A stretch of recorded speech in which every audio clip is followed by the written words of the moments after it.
donc hop, on va essayer de partager le cours de physique.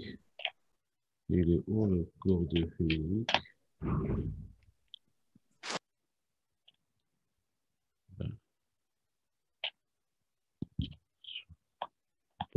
Blanc, non, écran. Écran, on a des liens, non.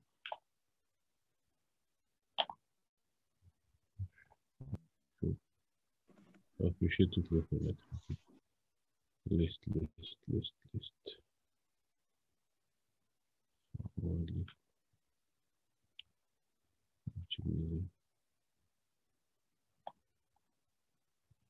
cours de physique. Donc, on est là. Vous avez le cours devant vous, oui? Non, c'est pas le cours.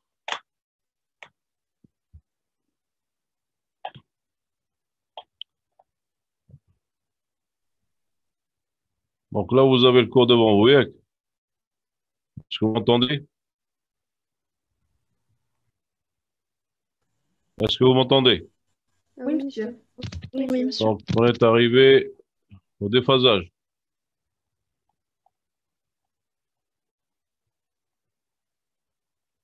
Là.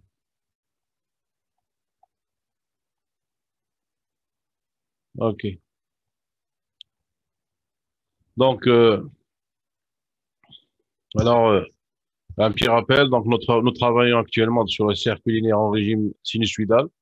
Le régime sinusoïdal, c'est un régime, comme on dit là, le plus simple, le plus maniable du régime variable dans le temps.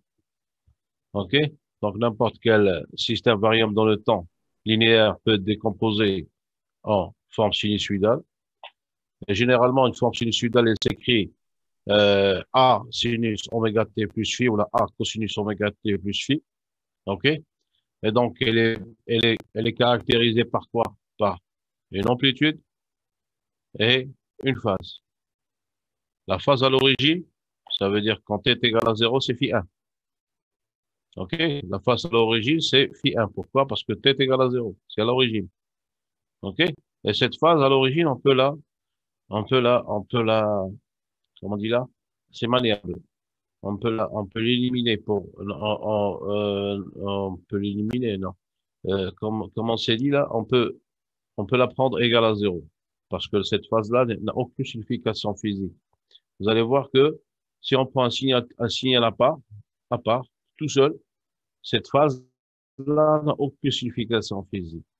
Mais si on compare ce signal-là à un signal de référence, et donc là, on va parler du déphasage, ça veut dire la phase d'un signal par rapport à l'autre, on peut, donc là, elle aura une signification physique. On va voir ça plus au fur et à mesure. OK? Donc là, on va travailler avec des signaux de même fréquence, ça veut dire synchrone. OK? Contrairement à plus tard, à plus tard, vous allez voir au niveau de l'électronique, on peut envoyer des signaux des fréquences variables, différentes fréquences. Chaque signal a une fréquence donnée. Donc là, c'est plus tard, vous allez voir ça. Mais là, actuellement, on travaille une fréquence. Ça veut dire, lorsque vous branchez votre appareil, votre télé ou là, votre n'importe quel appareil au réseau de M10, elle vous envoie une fréquence de quoi? De 60 Hertz. OK? Avec une tension. On va dire, est-ce que c'est une tension efficace ou là, une amplitude de 220 volts? Alors là, vous mettez 220 volts. Est-ce une amplitude ou là, une valeur efficace ou là, une amplitude maximale? OK? Pourquoi? Parce qu'on a vu tout à l'heure que l'amplitude maximale sur racine de 2 n'est autre que la tension maximale. Alors, vous allez voir plus tard qu'il y a des manières de mesurer cette valeur efficace à travers le voltmètre, comment on mesure cette valeur efficace. OK? Donc, il faut aller voir un peu, parce que vous entendez une phrase, qu'un mot, rien que par curiosité, allez voir vers Google, vous mettez cette phrase-là, ou ce mot-là, et essayez de voir de quoi il s'agit. OK? Là, il y a normalement des définitions simples à retenir. OK? Donc, donc là, il y a deux signaux, U1, U2. Donc, on va dire que la phase à l'origine de l'une ou de l'autre, on va l'allumer. Pourquoi? Parce on va la prendre comme référence. Pour faire ça, on va faire un changement de variable. Donc, on va voir comment on fait là. Donc, euh, est-ce qu'il y a un problème? Est-ce qu'il y a une question, Anas?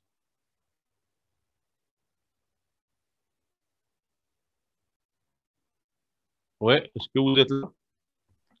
Est-ce qu'il y a une question? Non. Non, monsieur. Donc, alors, changement de variable, vous savez de quoi il s'agit normalement. Donc, vous avez un U1 est égal à U1M cosinus. On prend cosinus ou bien sinus, hein? On s'est dit tout à l'heure que c'est la même chose. OK? De T' plus phi 1. On va prendre U2 est égal à U2 max cosinus oméga T' plus phi 2. Prendre une phase comme référence, ça veut dire l'annuler à l'origine, c'est prendre un T' est égal à quoi? C'est égal à T moins phi 1 sur alpha. OK? Alors, si on injecte ça là-dedans, on aura quoi? On aura U1 n'est autre que U1M cosinus oméga T moins phi 1 plus phi 1. Pourquoi? Parce on a remplacé T' par T moins phi 1 sur. Donc, on aura est égal à U1 cosinus oméga T. Donc là, on a annulé la phase à l'origine de U1. Donc, elle est là. Et qu'est-ce que on a pris comme référence. Là, vous allez voir, si on fait ce changement d'arrière vers U2, qu'est-ce que ça va donner? Ça veut dire cette référence-là est retranchée à l'ensemble des phases. Donc, cosinus oméga T moins phi 1 plus phi 2. Donc, qui donne quoi? U de M cosinus oméga T plus un delta phi qui n'est que la phase. Avec delta phi est égal à quoi? À phi 2 Moins phi 1. moins phi 1. Donc là, on a sorti le déphasage. Et contrairement à la phase, ce déphasage a une signification physique. Donc là, on revient au cours.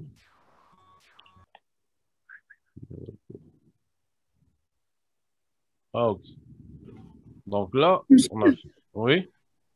C'est nous qu'on a choisi T' à quoi est égal. Oui. C'est un changement de variable, on a fait. On a annulé, c'est pour annuler la phase de référence. Ah, d'accord. Okay. Donc là, on a défini la phase. Si on prend une phase comme référence, ça veut dire elle est la même pour l'ensemble des phases avec laquelle on la compare. Donc on peut facilement l'annuler. Pourquoi? Parce on va la prendre nulle. L'annuler, c'est la retrancher de l'ensemble. Comme ça, on aura quoi? On va suivre le déphasage et non pas la phase. OK? Vous avez suivi? C'est comme si on fait la référence par rapport à elle-même, l'autre phase par rapport à la référence, et tous les phases par rapport à la référence. Donc, là, on retranche cette référence à l'ensemble des phases. C'est pour ça qu'on dit c'est la phase à l'origine qu'on peut normalement contrôler. Et normalement, si on la prend, on peut la prendre, OK, pour l'annuler, cette phase de référence, on doit la retrancher à l'ensemble. Vous avez saisi?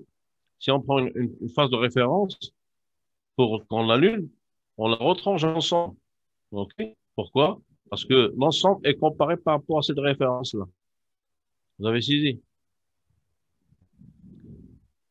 Inès, oui, non. Oui, monsieur. Non, monsieur. Donc, c'est quoi le problème? Là, si on met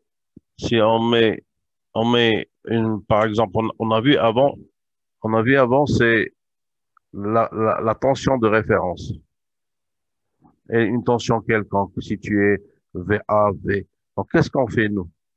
On fait VA moins VR. VA moins V moins V de référence. OK? OK? Oui ou non? Oui, Oui, monsieur. C'est cette différence-là qui nous intéresse. C'est la différence. OK? oui, monsieur. Donc, cette différence-là, si on prend ça est égal à 0, cette différence est la même pour l'ensemble. OK? Donc, la même chose pour la phase. On met phi 1 moins, il y a phi 1, il y a phi 2. On prend phi 1 comme référence. Ça veut dire on prend phi 2 moins phi 1. Donc là, elle est là maintenant. Alors, si elle est là maintenant, on peut prendre ça est égal à 0. Et alors là, phi 2 moins phi 1. Pourquoi? Parce que la différence reste la même. OK? L'écart reste le même, l'écart. Le delta phi. OK? Donc, delta phi, c'est quoi? C'est phi 2 moins phi 1. Et si on la met à l'origine, là, c'est phi 2 moins phi 1 maintenant, qu'on va suivre. Et là, et le delta phi est le même ici. Pourquoi? Parce que c'est le même. C'est 0, parce qu'on... Vous avez saisi ou pas? Non, monsieur. Ben, là, c'est un delta phi. OK? Si on met ici moins phi 1, ici moins phi 1, ça restera le même delta phi.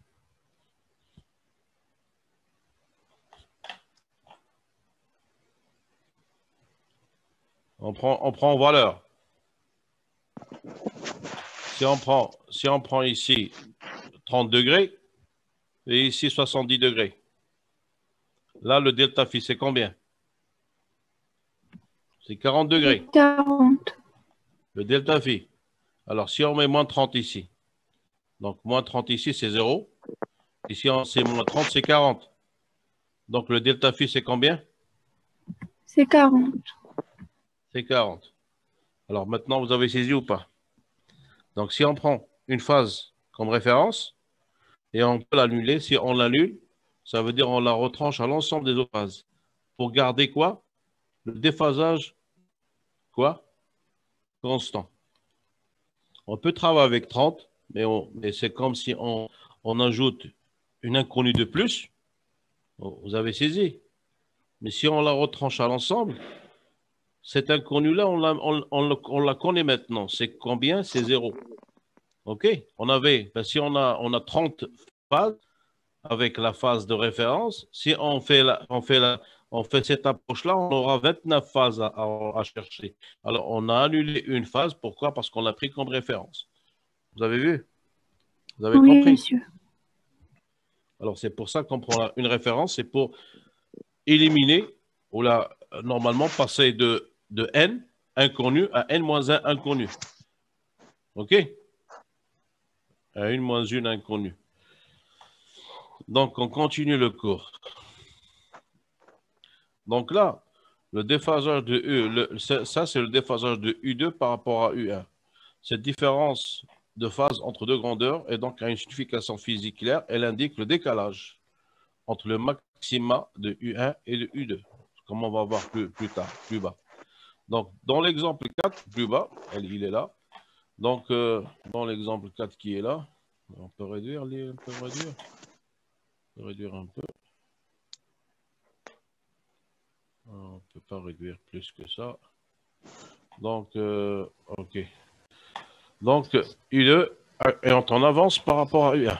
Donc, U2, il est là. Ça veut dire que U2 arrive au maximum avant U1. U1, il est là. OK? En effet, lorsque U2 atteint son maximum, c'est-à-dire oméga t plus phi est égal à 2 pi n. Pourquoi 2 pi n? Parce que le cos est égal à 1. Quand oméga t est égal à 2 pi, ou là est égal à 2 pi n, n c'est un entier positif, le cosinus est égal à 1, donc il arrive au maximum. U1 augmente, lorsque U1 augmente là, entre moins UM et plus UM. حيدوا عفاك les les, les, les micros. Enlevez les micros là, alhamdoulilah, walidin. Parce que j'ai des bruits de fond. Là, vous êtes centaines. OK? Donc, elle n'a donc pas encore atteint le maximum. Donc là, si on prend cette évolution le cosinus, il évolue entre moins pi sur 2 et pi. OK? Pourquoi? Parce qu'il n'a pas encore atteint son maximum. Pourquoi on m'a dit moins pi sur 2 et pi? Parce qu'à moins pi sur 2, le cos est égal à 0. OK?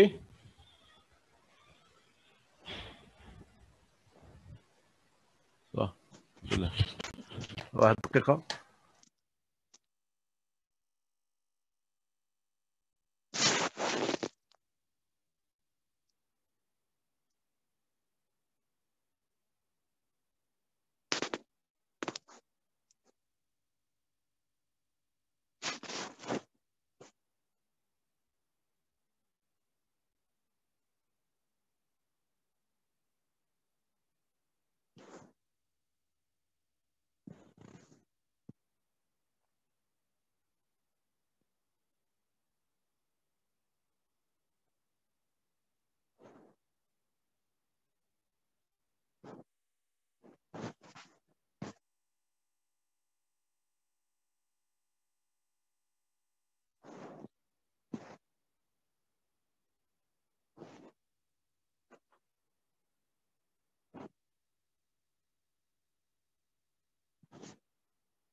On reprend. On reprend. Alors, est-ce que vous êtes là? Donc là, on a quoi? Donc, donc pas encore atteint son maximum, c'est-à-dire entre moins pi sur 2 et pi. Donc, à pi cosinus pi, normalement, c'est égal à cosinus moins pi sur 2. Cosinus moins pi sur 2, c'est 0. C'est 0. Et cosinus pi, c'est moins 1. Ça veut dire moins.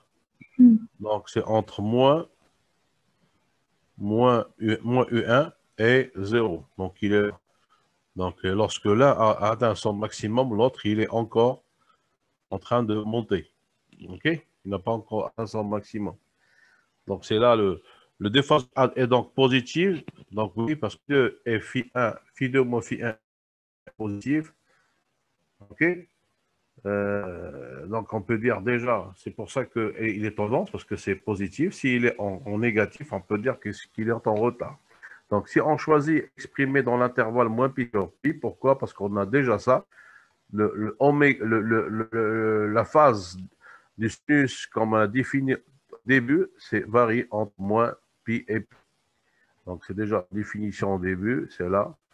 Donc, la constante phi est la phase à l'origine. L'extrême est choisi généralement entre moins pi et pi. La même chose pour la phase de la grandeur U de t. Okay? Donc, on revient. Donc, on revient là-dedans. Donc, on a U1 atteindra son maximum avec un retard de delta. Donc, c'est pourquoi ça, on a là.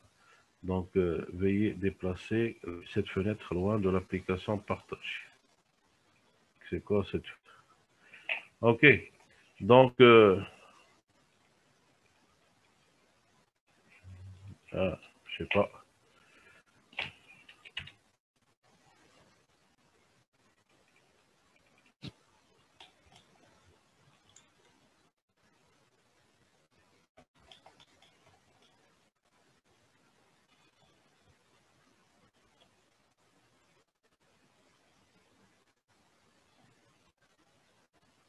OK. Donc, d'un retard delta t. Pourquoi un retard delta t? Le delta t, c'est quoi? Puisque là, la phase a deux axes. L'axe des tensions et l'axe du temps, ou l'axe de quoi? De la phase, oméga t. Oméga t, on prend t. Donc, si on prend t, le déphasage, ou là, comment on dit là, le retard en temps entre les deux maximum est celui-là. OK? On peut aussi lui donner la forme oméga t. Pourquoi? Parce que c'est le oméga t n'est autre que la sur la pulsation. Et là, c'est le déphasage de phi qu'on a ici. Donc, c'est le déphasage entre le... On a... Ben, qu'est-ce qu'on a en calcul? On calcule phi 2 moins phi 1, c'est le déphasage. On peut l'exprimer aussi, c'est un retard, ou là, une avance en temps. Et cette avance, ou la retard en temps, est donnée par cette forme-là. OK? Donc, le déphasage ou le retard ou l'avance de l'une par rapport à l'autre. Donc, deux situations particulières de déphasage sont représentées dans la figure 4. Donc, cette figure 4, on a quoi? On a normalement, oui. Est-ce qu'il y a une question? Donc là, on a quoi? On a une phase, on a un déphasage, on a un retard entre les deux tensions. Et donc, ce retard-là, s'il est égal à 0, par exemple, qu'est-ce qu'on peut dire? S'il est égal à 0, on aura, les deux arrivent en même temps à leur maxima. Et s'ils arrivent en même temps à leur maxima, ça veut dire quoi? Ça veut Ils dire sont en phase. qu'ils sont en phase. Et donc là, déjà, quand on dit qu'ils sont en phase, pour moi, il y a une seule composante qui décrit ça, qui décrit quand tu as une tension, et par exemple, si on prend la tension en bord d'une résistance et le courant qui traverse la résistance, qu'est-ce qu'ils ont, ces deux signaux? Ils sont en phase. Pourquoi? Parce que c'est une résistance. Et la résistance, elle n'induit pas une phase. Si le signal passe dedans, elle contribue pas à la variation de la phase. Vous allez voir ça plus tard. Donc, déjà pour moi, si c'est en phase, ça veut dire que le système dans lequel on est en train de mesurer à ces bornes, ou là, de mesurer le courant qui le traverse, c'est une résistance. Déjà, on est en ça. Alors maintenant, imaginez que le delta T, si on prend le maximum ici et le minimum là, ça veut dire le maximum, ça veut dire, regardez, qu'est-ce qu'on aura. Donc, imaginez que vous avez... Donc, on va passer à ce mode-là. Donc, si vous avez un signal, on essaie de... Rien de... Grosso modo.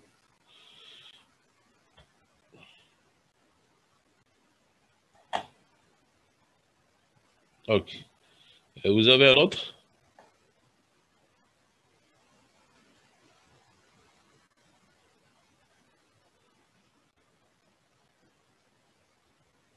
Alors là, le delta T entre ça et ça, c'est combien? C'est la période. C'est un demi. Non? Ah, OK. C'était sur 2. OK? Là, c'était sur 2. OK? Donc, si on a le delta T est égal à quoi? C'est égal à quoi le delta T maintenant? C'est égal à T sur 2. est égal à phi sur oméga. Oméga, c'est quoi oméga? 2pi. La pulsation, c'est quoi la pulsation? 2pi fois t. 2pi Sur T. sur t. Sur t. Donc, c'est quoi? C'est égal à 2pi sur t. Donc, c'est égal à quoi? C'est égal à t sur 2pi. OK? On peut dire ça, on peut faire ça là. Fois phi. OK? Et donc, on a quoi phi? Est égal à quoi phi? Donc, on enlève t d'ici, 2 de là et 2 de là. Phi est égal à? Égal à pi. C'est égal à plus ou moins pi. OK? On est pi ou la plus ou moins pi normalement. C'est égal à pi maintenant. OK? Et donc, c'est pi. Là, on peut dire qu'ils sont en. Ils sont comment là? En opposition de phase. En opposition de phase. Donc, lorsque phi est égal à pi, ils sont en opposition de phase. OK? Alors là, il faut imaginer la composante. La composante qui nous décrit ça. En phi est égal à pi. Donc, maintenant, si on a notre exemple maintenant. Donc, si on veut, on dit voilà. Alors, on dit voilà. Quand l'une s'allume, l'autre arrive à son maximum. Là. Donc, on est là. On est là. On est là. OK? On est là. Alors, qu'est-ce qu'on a maintenant? On a quoi? Sur ça et ça. Oui ou non? Oui ou non? Oui, monsieur. Alors, ça et ça.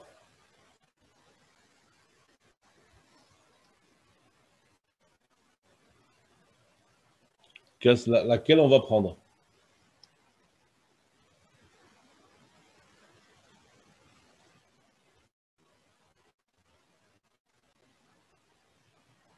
On va prendre celle-là, là, on va prendre celle-là.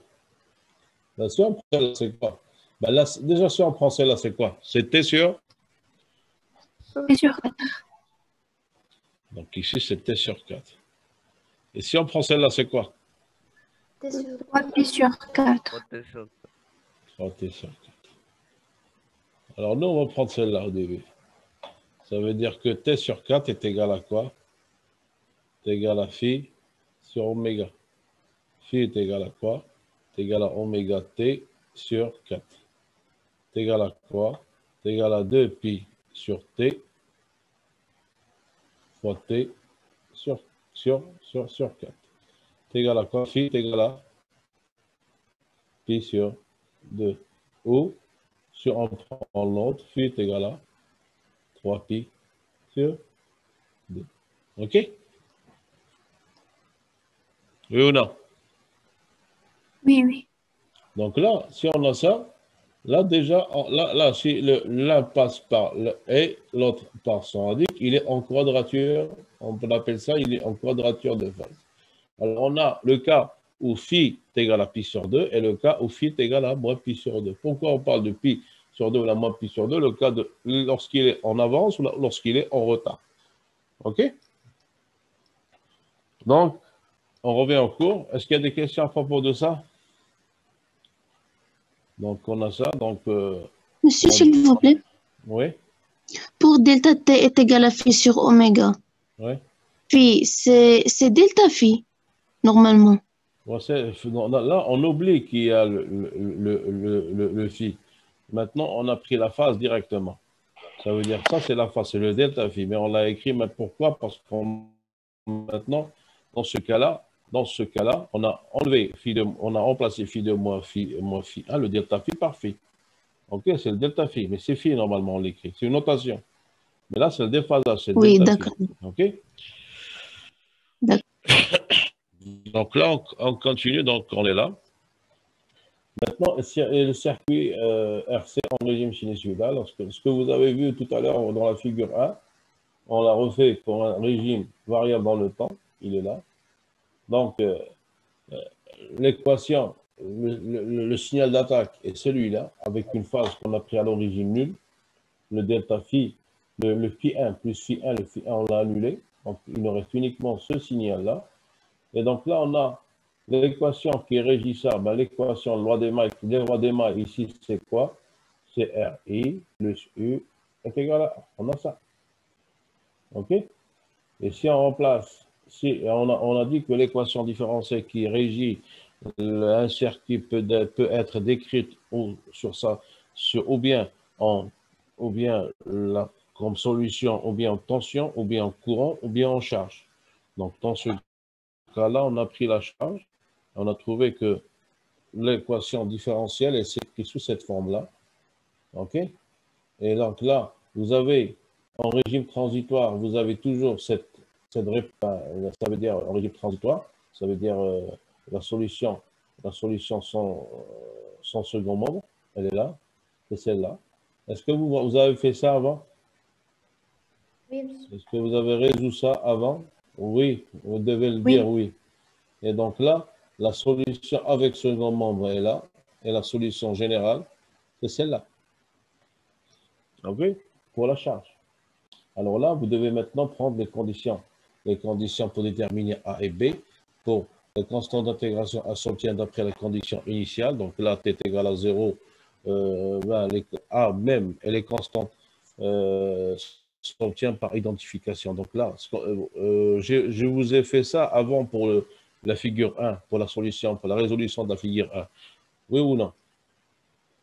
On s'est dit, voilà, quand t tend vers l'infini, elle tend, la charge, j'avais fait ça pour la figure 1, pour comment déterminer la constante A et comment déterminer les constantes A et B. Là, ما صايبناش ما صايبتوهاش معايا Non. ما صايبتهاش في la figure 1 في l'équation différentielle au début, ici.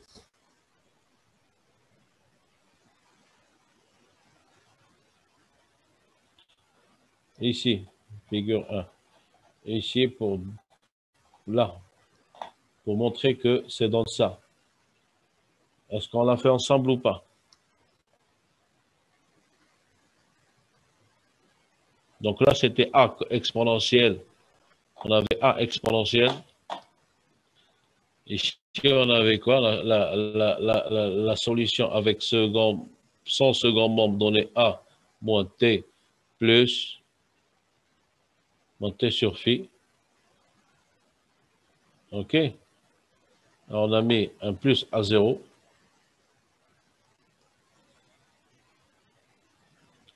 Oui ou non? Et là, avec second membre, qu'est-ce qu'on a fait? On a fait entrer ça dans l'équation des différentiels qu'on avait dans le cours. C'était quoi?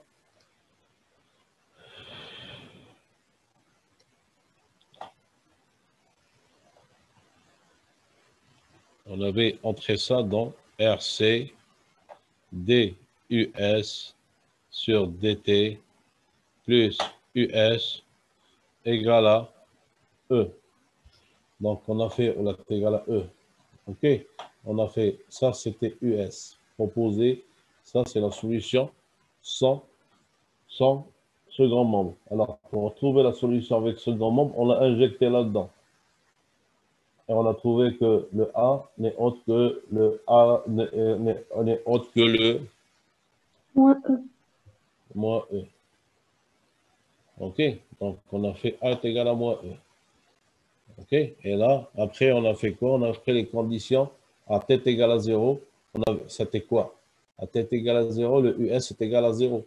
On a trouvé que le A0 est égal à moins A. OK? Et donc, on a trouvé l'équation différentielle qu'on avait dans le cours. On avait trouvé ça. OK? Et donc, maintenant, vous devez faire la même chose pour le. Mais là, c'est pas, on ne fait pas des maths, là. Donc, c'est vous, rien que par habitude, si vous aimez faire les maths, faites faire ça. Mais moi, j'en aurais pas besoin. OK? Là, c'est un rappel. Donc, la constante A s'obtient d'après les conditions initiales, comme on a vu tout à l'heure. Les constantes A et B s'obtiennent par identification, comme on a vu tout à l'heure. Nous reviendrons sur ce point plus bas. Comme nous le savons, le régime transitoire durant lequel le terme exponentiel a de l'importance ne dure que pendant quelques temps. C'est-à-dire, la constante de temps, aussi appelée durée de relaxation, étant très brève. Le cercle fonctionne après cela en régime établi. C'est ce qui nous intéresse, le régime forcé. Donc, nous, on oublie tout ce qui est transitant. On va directement passer au régime établi. Ça veut dire, si on reprend la courbe du début, nous, on va s'intéresser uniquement à cette partie-là. OK? Le régime établi, le régime permanent, sinusoïdal. OK? Donc, on continue. Dans lequel les conditions initiales ne jouent aucun rôle. Ça veut dire tout ça, c'est un rappel. Mais il faut l'avoir en tête. Il faut l'avoir en tête. Pourquoi? Parce qu'on s'est dit, n'importe quel signal, n'importe quel circuit variable dans le temps peut être décomposé en signaux ou sinusoïdes. Ça, c'est ça l'intérêt de ça, de la formule à dit. OK? Donc, ça veut dire, nous, on va travailler uniquement ça, cette partie, uniquement le sinus oméga, un signal en forme sinus oméga t, mais nous, on pourra décrire n'importe quelle autre forme de signaux. Donc, il doit être variable dans le temps et linéaire en plus. Nous consacrerons en prochaine section à l'introduction de notation complexe. Maintenant, on est en notation complexe. Là, vous avez déjà fait ça ou non? Agnès, est-ce que vous avez fait déjà ou là? Non, ترى non, لا ترمينا الأستاذ. معلوم في الترمينة صايبة في إفطاركم في الترمينة صايب tu as في الباك normalement. non. Le complexe vous l'avez vu dans le bac. Complexe. شكون اللي ما شاف شنو إنا برانش صايبتي انت؟ Elle est comme science physique. ما صايبتيش الكومبلكس في سيونس فيزيك؟ Non. يمكن نقزوا لكم الكومبلكس وصافي. Non, mais Fina- qu'est-ce qu'il y a dans le programme? ما كاينش عندكم في المات الكومبلكس ماشي في فيزيك في المات.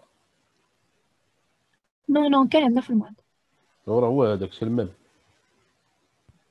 D'accord, monsieur. Le complexe c'est le même. Nous, physiciens, on utilise les maths pour résoudre nos problèmes. OK? Donc là, c'est la même chose. Alors, il y a certains qui vont me dire, ah, monsieur, pourquoi tu as mis J dans les maths, on met un I? Là, il faut prendre ça simplement. Ne me dites pas que J est égal à 2pi quelque chose sur 3 la racine cubique de propre de n'importe quoi. OK? Ça, c'est les matheux. Moi, je ne vais pas me... On est, au niveau physique, on est un peu plus comment on dit là, un peu plus...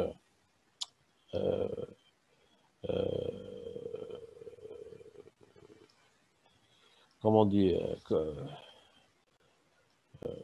on prend le côté simple, un peu plus, comment on dit, un peu plus,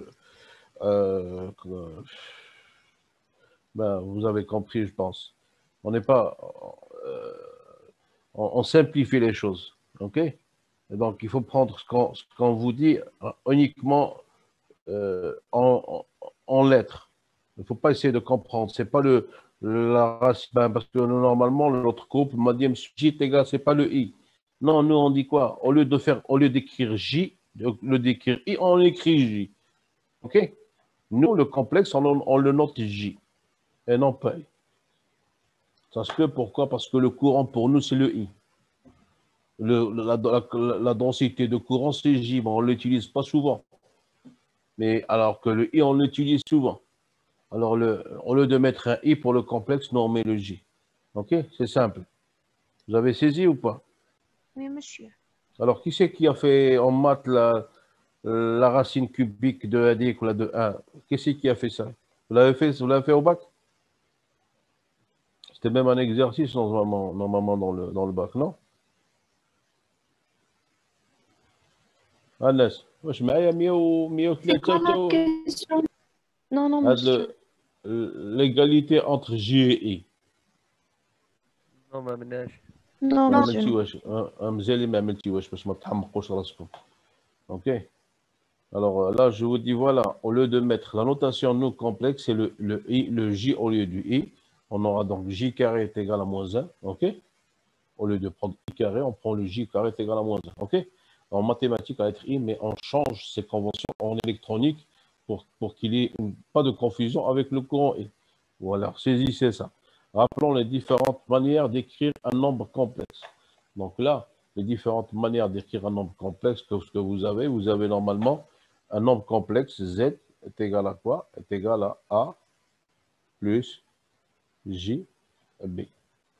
Donc, si on le présente dans le plan complexe là, c'est le réel, là, c'est l'imaginaire. Vous avez le B ici, vous avez le A là, et vous avez le Z. Il est là. Le Z, normalement, le complexe, on le met avec une barre en bas. Donc là, si tu mets une barre en bas, c'est le complexe. Si tu le mets en haut, c'est la moyenne. Donc là, en plus de là, il y aura ça. Ça, c'est le module de Z. Et là, c'est la phase ou l'argument de Z. Alors, qu'est-ce qu'on aura? Si on projette ça sur l'axe des X, on aura A est égal à quoi? C'est égal au module de Z. Salam alaikum. Fois cosinus phi. Si on projette ça ici, on aura B est égal à le module de Z fois sinus phi. OK? Donc, on aura est égal à A plus JB est égal à quoi? Est égal à module de Z cosinus phi plus J module de Z sinus phi. Est-ce qu'il y a des questions? Non, monsieur. On reprend le cours. Donc, on est là. Vous avez ça. Vous avez, rappelons la phase, rappelons de passage. Oui. Donc, sont des nombres réels. Rappelons l'identité due en mathématicien Léonard. Rappelons de passage l'identité due au mathématicien Léonard et Euler. Donc, on a ça. Et elle dit c'est connu. L'exponentielle J θ n'est autre que cosinus θ plus J indique. Donc, on aura, elle dit normalement, ça c'est de la trigonométrie, c'est un truc que vous l'avez en tête, ok. Donc, c'est un rappel. Alors là, on va dire voilà. Donc, si on a ça comme ça, donc on a un rappel. Là, vous avez représentation dans le plan complexe. Alors, si on reprend la figure là, vous avez θ, c'est quoi θ? De phi. Phi est quoi? Donc on a tangente phi, c'est quoi tangente phi? C'est B sur A. Donc phi est égal à quoi? Arc tangent. Arc tangente Tangente B sur A. B sur A. Alors ça c'est le module. Le module c'est quoi? C'est A au carré A au carré B. Plus B au carré. c'est racine de A au carré, non? Oui, racine A carré plus B carré. Est égal à racine de A au carré plus B au carré. Pourquoi? Parce que ça au carré est égal à ça au carré plus au carré. Théorème de Pythagore. OK? Donc, on continue. Donc, on est là. Donc, maintenant, on va voir. Donc, attention, toutefois, la fonction arctangente associe un nombre réel à un nombre compris entre moins pi sur 2 et pi. Alors que l'argument d'un nombre complexe est compris entre moins pi et pi. Donc, l'argument, ça veut dire, on a déjà défini la phase de l'argument d'un nombre complexe, moins pi sur pi, elle est en oui. Pourquoi? Parce que vous avez quoi? Le tangente, il part de moins pi sur 2 à pi sur 2. OK? Et la phase, ou l'argument de nombre complexe est moins pi et pi. Ça, c'est clair, hein? Ou non? C'est clair ou non? Oui, monsieur. Alors, la valeur réelle de l'argument est donnée par les signes A et B. Alors là, on va dire, voilà. On va reprendre le tableau. On va dire, voilà.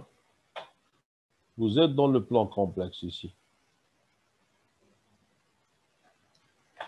Alors, on a A positif et B positif. Ça veut dire on est là. On est là.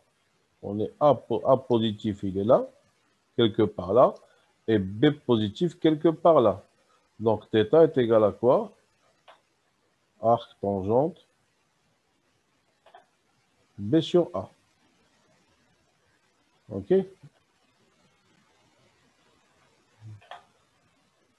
Donc, il est là. Maintenant, si A est positif, B est négatif. Il est là. Donc, on saura là, normalement. OK? Oui. Donc, on aura quoi? θ est égal à quoi? Donc, il est là. Ça veut dire θ est égal à, on peut Arc dire, tangente. est égal à arc tangente B sur A. Parce que là, A est positif, B est négatif, certainement, il est là. Il sera négatif. On peut dire est égal à θ. θ est égal à moins arc tangente B sur A en valeur absolue. Oui ou non? Donc, ou bien on le prend comme ça, le B négatif, A est positif, c'est automatiquement là, ou on l'impose, arc tangente B sur A, si on prend en valeur absolue, c'est positif, là, il est négatif le θ. Donc maintenant, si on est là, on a quoi? On a B positif et A négatif. Alors, si on prend comme ça, le θ, il est négatif, mais il peut être là. OK? Alors, nous, il doit être là.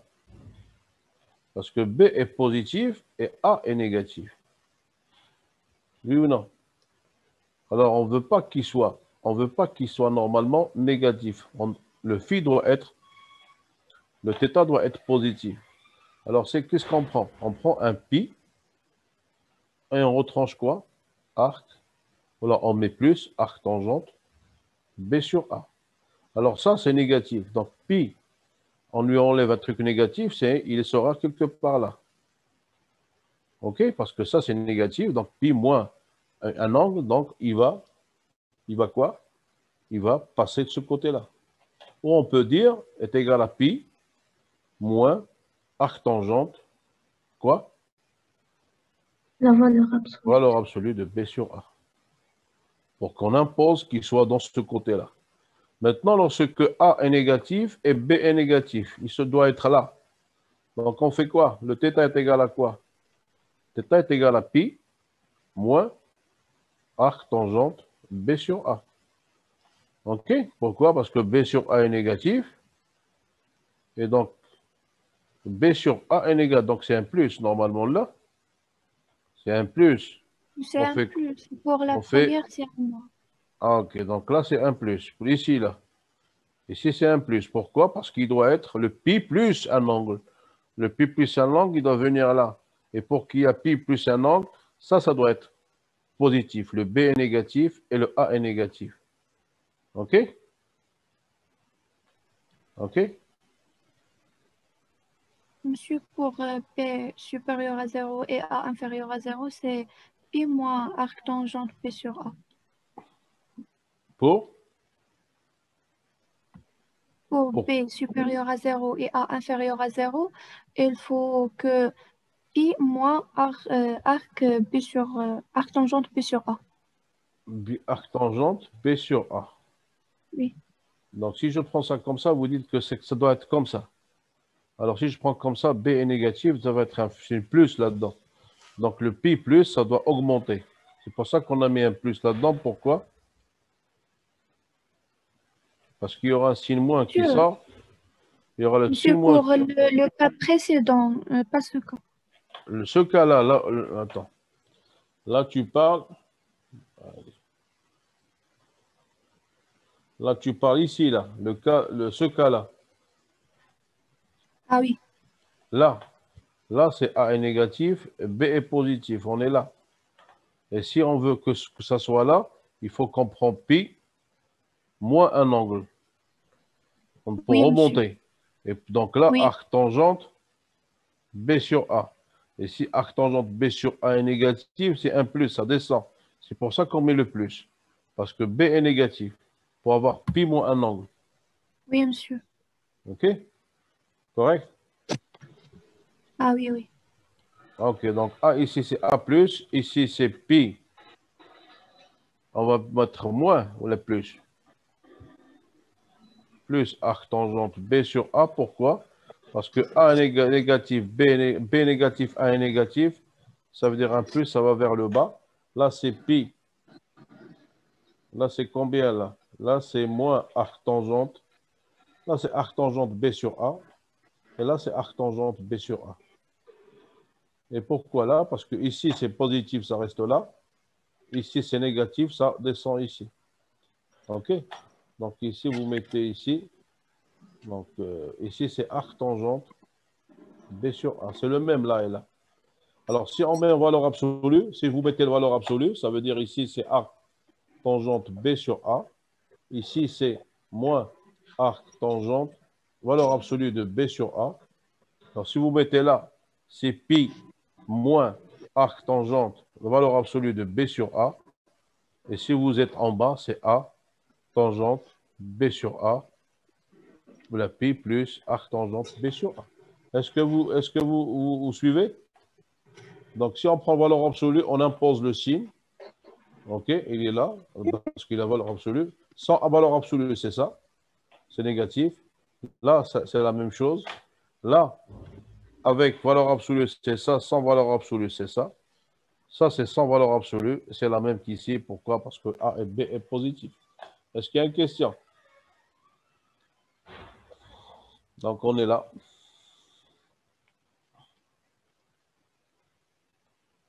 Alors, ici, il y a un moins pi. On peut avoir moins pi plus. On peut avoir un pi plus. C'est la même chose. Hein? Donc, ici, si je Oui, prends monsieur. si je prends moins pi plus, là, je prends un moins pi plus. Donc là, un moins pi, on est là. Et si on ajoute plus arc tangente B sur A, donc il sera positif, on va le retrancher. Pourquoi? Parce qu'ici, il y a un moins pi. Ici, c'est positif. Donc, on va retrancher, on sera ici. OK? Vous suivez? Oui, oui, monsieur. Si on prend l'autre cas, le plus, le pi, et si on met un pi, et on ajoute un arc tangente B sur A qui est positif, on sera là aussi. OK? Donc, le moins pi ou le plus pi, c'est la même chose. Vous avez saisi ou pas? Oui, monsieur, Vous c'est pouvez clair. prendre moins pi plus arc tangente ou prendre pi plus arc tangente. OK? Alors, nombre complexe, le conjugué d'un nombre complexe, vous le savez. OK, il est là. OK? Donc, ici, c'est le produit du complexe de son conjugué nous donne R carré. OK? Un nombre réel a ça. Pourquoi? Parce que l'imaginaire, il n'y a pas d'imaginaire, c'est un réel pur. Et son conjugué est égal à son complexe. OK? Un imaginaire pur, vous avez ça. Ça veut dire Z, le conjugué est égal à moins le complexe. OK? Donc là, c'est uniquement. Donc, utilisation et l'intérêt des nombres complexes en régime sinusoïdal. OK? Alors là, on va voir comment nous, pourquoi on est censé de passer, par les notations complexes. OK? Alors, on est censé de passer par la notation complexe, c'est uniquement pour simplifier les équations, la résolution des équations différentielles linéaires. OK? Ça nous simplifie la façon de les résoudre. Parce que si on a un cosinus, si on a une équation différentielle d'ordre 2, on va dériver deux fois, et s'il y a plusieurs, il y aura un travail laborieux à faire. Alors nous, on dit voilà, au lieu de prendre la fonction sinusoïdale, on lui fait quoi? On lui fait correspondre une forme complexe. Cette forme-là. Au lieu de prendre là, c'est le réel. Ça, c'est le réel, ça veut dire c'est avec lequel on travaille. Mais pour solutionner l'équation différentielle où cette variable ou cette entité réelle normalement est établie ou est utilisée, on lui fait correspondre, c'est pas égal, hein, on lui fait correspondre temporairement sa forme complexe. Temporairement sa forme complexe. Il n'y a pas d'égalité. Hein. On dit voilà, on a une forme réelle, sinusoïdale, et pour solutionner l'équation différentielle où elle intervient cette forme réelle, on lui fait correspondre temporairement une forme complexe, c'est-à-dire la forme complexe. OK? Donc, on a toujours l'amplitude du signal, on a toujours la phase du signal. Sauf que là, il y a le J qui est là, la forme complexe qui est là. OK? Donc, on relit ça, lorsqu'on étudie une équation différentielle linéaire et qu'on sait que la grandeur physique d'intérêt évolue temporellement comme une fonction sinusoïdale à une fréquence oméga connue, on étudiera à la place l'équation complexe correspondante. Par exemple, on remplacera la grandeur sinusoïdale, tension délivrée par le générateur comme exemple, par une grandeur complexe associée qu'on soulignera pour la distinguer. Donc là, on a pourquoi on souligne pour dire qu'elle est complexe. Là où il y a le bas en bas, ça signifie que c'est un complexe. OK? Donc, on revient. Là, je vois un peu là où on est pour pouvoir... OK. Donc, on n'est pas loin. On prend de la pause de 5 minutes et on revient. On revient le temps de... D'accord, monsieur.